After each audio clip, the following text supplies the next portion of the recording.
जय हिंद साथियों। National symbol का यह लगातार दूसरा वीडियो और इस दूसरे वीडियो में नेशनल सिंबल को निपटा देंगे, मतलब ख़त्म हो जाएगा। और जैसा कि मैंने आपको पहले वीडियो में बताया है कि फिर से हम लोग जियोग्राफी स्टार्ट करने वाले हैं, इंडियन जियोग्राफी। तो इंडियन जियोग्राफी की क्लास अब स्टार्ट हो जाएगी इस वीडियो के बाद। तो इस वीडियो का शुरुआत हम वहीं से करेंगे जहाँ पे हम पिछले वीडियो को छोड़े थे। पिछले वीडियो पे अगर आपको पहुँचना है तो मैं डिस्क्रिप्शन में लिंक दे दिया हूँ, वहाँ से आप जा सकते हैं। आज का शुरुआत हम लोग करेंगे कहाँ से, तो नेशनल इम्बल के यहाँ से।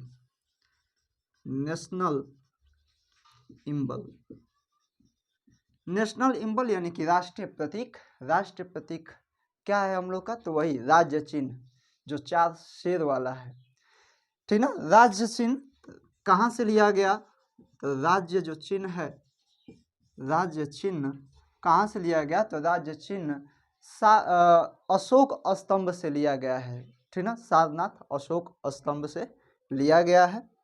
और अशोक स्तंभ जो राज्य चिन्ह है हम लोग का, राज्य चिन्ह पर अगर यह सवाल बनता है कि कितने शेर हैं इस राज्य चिन्ह पे, हम लोग के कितने शेर हैं, तो शेरों की संख्या जो है 4 है। चारों शेर आपस में पीठ लगाए हुए खड़े हैं। उसके बाद फिर एक सवाल बनता है यहाँ से कि शेर कितने दिखाई देते हैं, तो सामने से अगर देखेंगे तो शेर हम लोग को 3 ही दिखाई देंगे। इस राज्य चिन्ह के जब हम नीचे आएंगे तो नीचे जो है हमको 4 जानवर मिलेंगे, 4 जानवर, ठीक ना।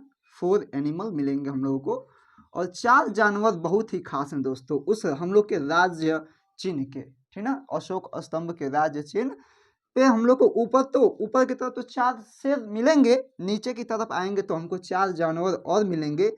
4 जानवर में कौन कौन मिलेगा, तो हमको क्या मिलेगा, तो हमको साढ़ मिलेगा, बैल मिले, साढ़ या बैल, कहीं साढ़ देता है कहीं बैल देता है। उसके बाद हाथी मिलेगा, हाथी, उसके बाद घोड़ा मिलेगा, ठीक ना। साढ़, बैल, हाथी और घोड़ा, और क्या मिलेगा, तो और मिलेगा हम लोग को शेर, और हम लोग का मिलेगा शेर। तो ये 4 जानवर हैं राज्य चिन्ह पे, नीचे की तरफ 4 जानवर, और ये चारों जानवर चारों दिशा में भागते हुए दर्शाए गए हैं, चारों दिशा में भागते हुए दर्शाए गए हैं। और इन चारों जानवरों के बीच में हम लोग का प्यारा सा कौन सा है, तो वो अशोक चक्र है। वही अशोक चक्र हम लोग के तिरंगे में भी है, जिसका रंग गाढ़ा नीला, उसमें 24 तिलियां हैं, ठीक है। अब इस 4 जानवरों का मतलब जान लेते हैं साथियों। 4 जानवर ये जो है अशोक स्तंभ के नीचे जो 4 जानवर दर्शाए गए हैं, इनके मतलब जान लेते हैं। तो सबसे पहले क्या देखेंगे हम लोग, तो पश्चिम की ओर दौड़ता हुआ घोड़ा, पश्चिम की ओर दौड़ता हुआ यह घोड़ा दर्शाया गया है, पश्चिम की ओर दौड़ेगा, ये दौड़ता हुआ दर्शाया गया है पश्चिम की ओर।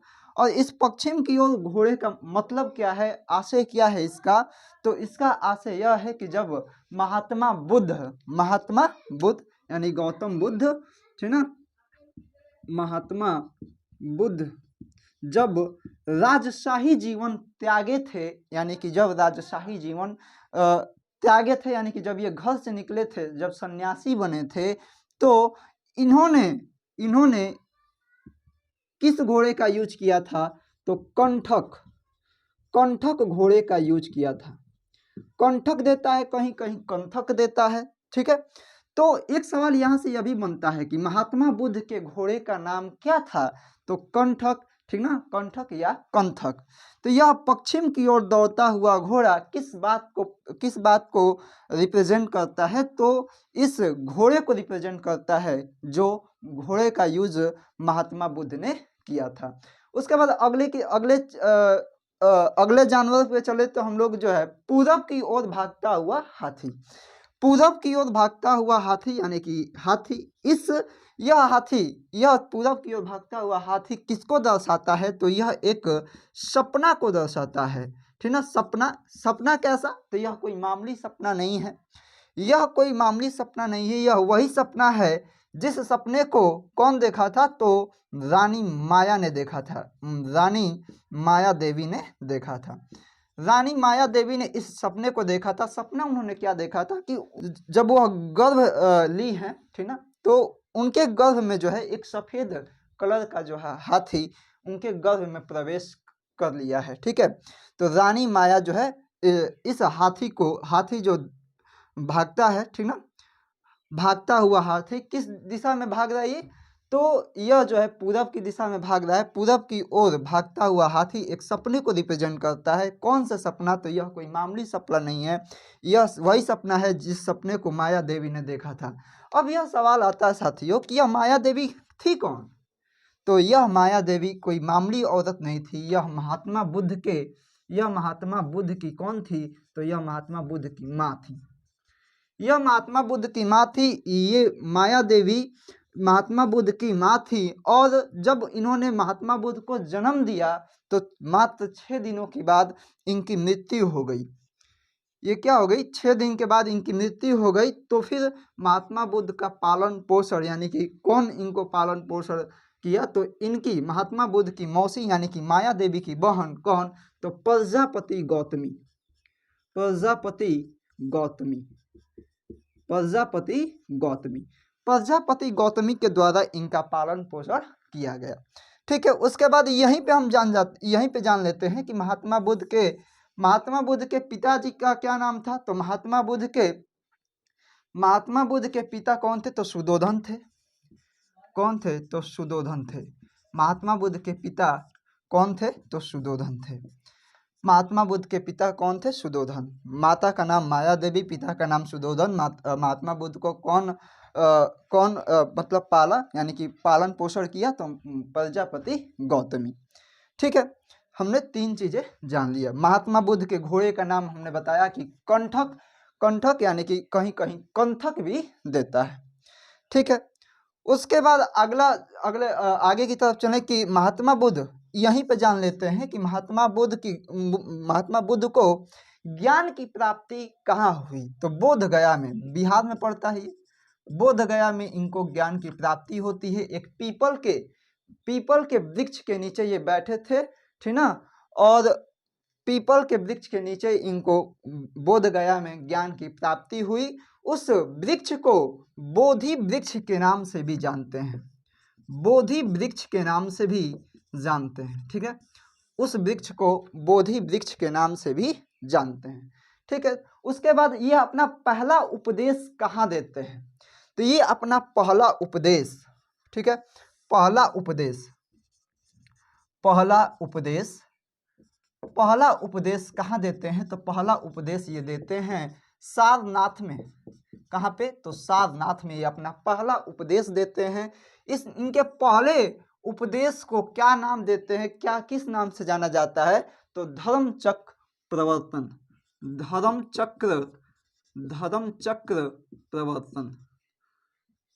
है ना, धर्मचक्र प्रवर्तन के नाम से इनके पहले उपदेश को जाना जाता है। ठीक है, तो ये महात्मा बुद्ध से रिलेटेड हम सोचे कि कहाँ बताएंगे, तो हिस्ट्री पढ़ेंगे तो उसमें ये सब चीज़ें पढ़ेंगे, लेकिन यहाँ पे ही बताना आवश्यक था, इसलिए मैंने यहाँ पे महात्मा बुद्ध से जितने भी रिलेटेड चीज़ें हैं हमने यहाँ पे भी बता दिया। हम नेशनल सिंबल पढ़ रहे हैं राज्य चिन्ह में ऊपर की ओर 4 शेर हैं, नीचे की ओर भी 4 जानवर हैं। कौन कौन से हैं, तो साढ़, कहीं कहीं बैल भी देता है, हाथी, घोड़ा, शेर।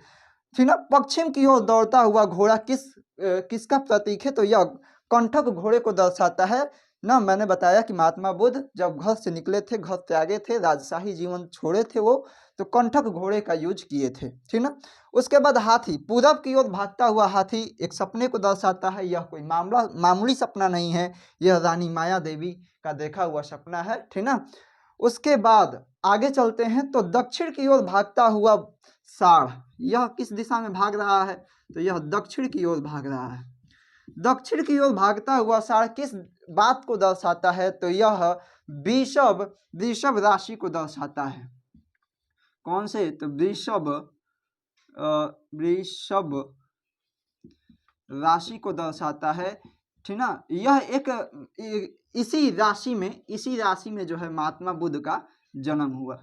महात्मा बुद्ध का जन्म हुआ, इसी राशि में महात्मा बुद्ध का क्या हुआ, तो जन्म हुआ। ठीक है, तो दक्षिण की ओर भागता हुआ सार वृषभ राशि को दर्शाता है और इसी राशि में महात्मा बुद्ध का जन्म हुआ। शेर की बात कर लें, शेर क्या है, तो शेर जो है किस दिशा में भाग रहा है, तो यह पूरब की ओर भाग रहा है, यह पूरब की ओर, यह दक्षिण की ओर, यह पश्चिम की ओर।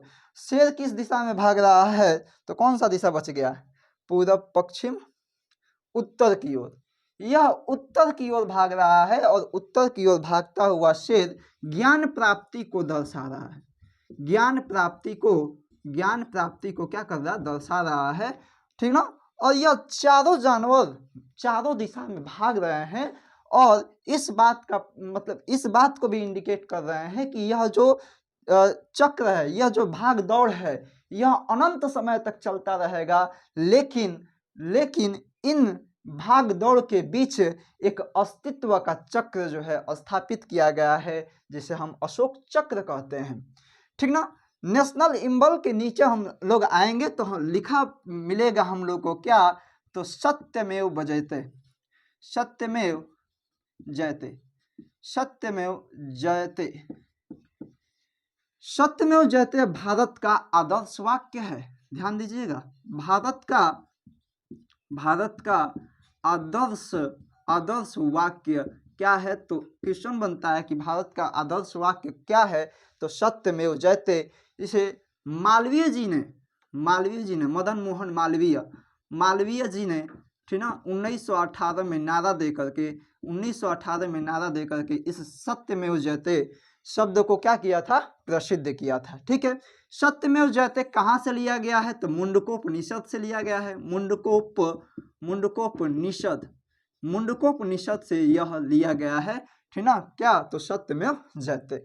उसके बाद बात करें सत्यमेव जयते की, तो 26 जनवरी 1950 को इसे भारत ने मान्यता दिया था।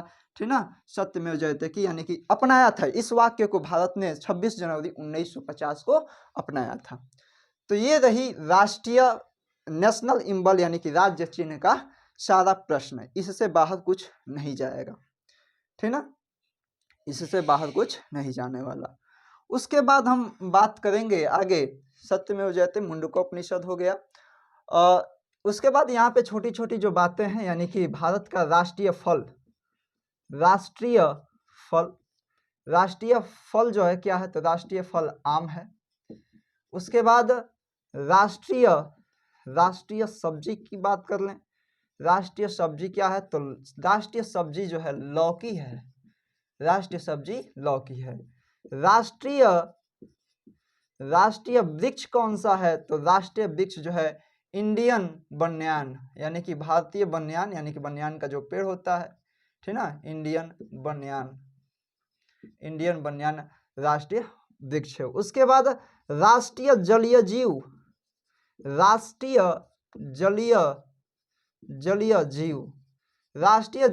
कौन सा है, तो राष्ट्रीय जलीय जीव जो है डॉल्फिन, इन जो गंगा रिवर में पाया जाता है डॉल्फिन, उसी को हम लोग क्या, डॉल्फिन, राष्ट्रीय जलीय जीव जो है हम लोग का कौन सा है, तो डॉल्फिन है। ठीक है, राष्ट्रीय फल आम, राष्ट्रीय सब्जी लौकी, राष्ट्रीय वृक्ष इंडियन बन्यान, राष्ट्रीय जलीय जीव डॉल्फिन।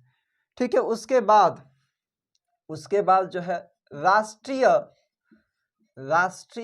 पशु की बात कर लें अगर, तो राष्ट्रीय पशु कौन सा है, तो रॉयल बंगाल टाइगर यानी कि बाघ, रॉयल बंगाल टाइगर यानी कि बाघ है। बाघ को राष्ट्रीय पशु के रूप में कब अपनाया गया था, तो 1972 में, ठीक ना, और टाइगर प्रोजेक्ट की शुरुआत यहीं से हुई थी 1972 में। ठीक ना, तो 1972 में बाघ को राष्ट्रीय पशु बनाया गया था। तो यह सवाल बनता है साथियों कि इससे पहले 1972 से पहले भी तो कोई रहा होगा, 1972 से पहले भी तो कोई रहा होगा ना। तो 1972 से पहले कौन था, तो सिंह था यानी कि लॉयन, सिंह था यानी कि लॉयन था। 1972 से पहले कौन था, तो सिंह यानी कि लॉयन था। ठीक ना साथियों, मैं एक बार देखना चाहता हूँ कि मेरा जो वीडियो बन रहा है यह सही बन रहा है कि नहीं, तो देख लेता हूँ वो भी।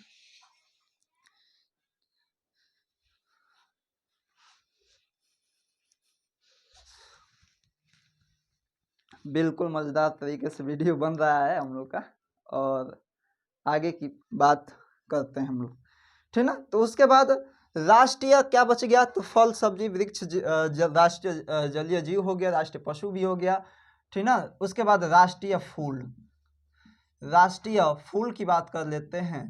तो राष्ट्रीय फूल कौन सा है हम लोग का, तो कमल है। राष्ट्रीय फूल कौन सा है, कमल है। भारतीय आदर्श वाक्य कौन सा है, तो सत्यमेव जयते है, ठीक ना। तो ये सारी हो गई। उसके बाद एक और चीज बच रहा है, राष्ट्रीय पक्षी। राष्ट्रीय पक्षी, राष्ट्रीय पक्षी जो है कौन सा है, तो हम लोग का राष्ट्रीय पक्षी जो है मयूर, मोर, ठीक ना।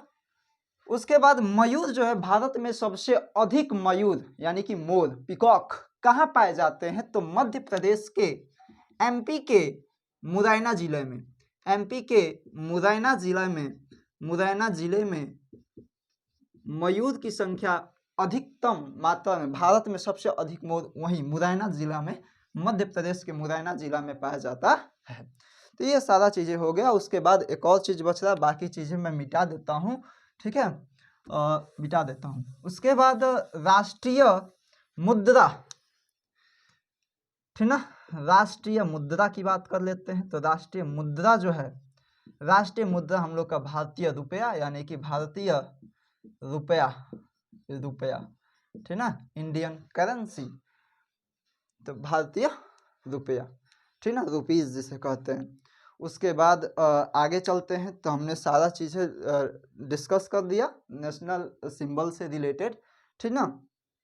उसके बाद नेशनल बर्ड भी हो गया, नेशनल ट्री भी हो गया, एक्वाटिक एनिमल्स भी हो गए, फल फूल, ठीक ना। एक चीज़ और बच रहा है, राष्ट्रीय खेल, राष्ट्रीय खेल बच रहा है। और राष्ट्रीय खेल क्या है हम लोग का, तो प्यारा सा हॉकी, ठीक ना। हॉकी जो है हम लोग का राष्ट्रीय खेल है, हॉकी जो है हम लोग का राष्ट्रीय खेल है। उसके बाद आगे चलते हैं अगर हम लोग, तो उसके बाद आगे चलेंगे हम लोग, तो हम लोग करंट अफेयर्स में आ जाएंगे, क्योंकि मुझे नहीं लग रहा है कि कुछ छूट रहा है, और करंट अफेयर्स में हम लोग आ जाएंगे, ठीक है। करंट अफेयर्स क्या है, तो एडवांस रॉकेट सिस्टम फतह सेकेंड, ठीक ना। मैं इजाज़त चाहूँगा कि इसको मिटा दूँ, ठीक है, साफ कर दूँ, तो करंट अफेयर्स का भी हम लोग का हो जाए, क्योंकि मैंने आप लोगों से प्रॉमिस किया है कि करंट अफेयर्स का सवाल रहेगा ही रहेगा, और वह लेवल वाला रहेगा जो एग्ज़ाम में फंसे, ठीक ना। तो advance rocket system, advanced rocket system, advance rocket system फतह सेकेंड का हाल ही में सफल परीक्षण किस देश ने किया है, तो हाल ही में सफल परीक्षण जो है कौन किया है, तो अपना पड़ोसी, कौन, तो पाकिस्तान, ठीक ना, पाकिस्तान ने किया है। उसके बाद एक्सरे, ठीक ना। उसके बाद X ray polarimeter satellite, polarimeter,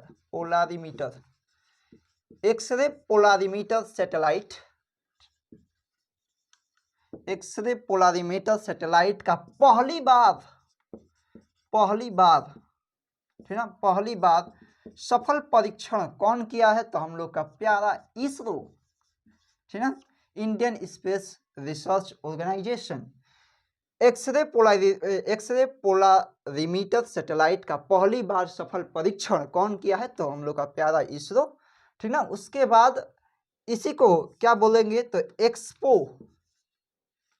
expo set, इसी को शॉर्ट में एक्सपो सैट के नाम से भी जाना जाएगा। तो कंफ्यूज नहीं होना है, एक्सरे पोलारिमीटर सैटेलाइट भी देगा तो यही मार देंगे। उसके बाद एक्सपो सैट भी देगा तो हम लोग तुरंत मार देंगे कि इसरो ने सफल परीक्षण किया है।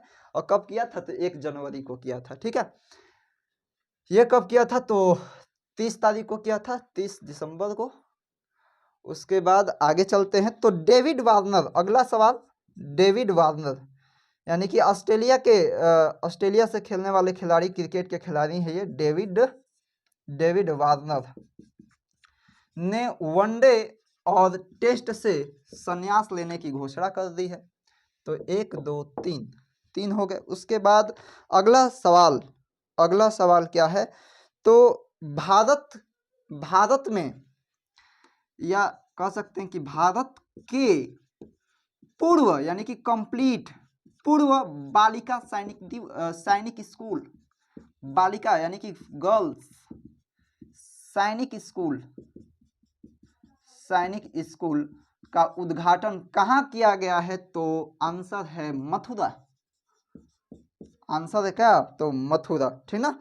तो भारत के पूर्व बालिका गर्ल्स सैनिक स्कूल का उद्घाटन कहाँ किया गया है? तो मथुरा में किया गया है, यानी कि ओनली फॉर गर्ल्स सैनिक स्कूल, आर्मी स्कूल, ठीक है। तो ये रहे कुछ करंट अफेयर्स के सवाल, आगे भी हैं। एक लास्ट है हम लोग का, फेलिक्स तस्लीकेदी। फेलिक्स तस्लीकेदी,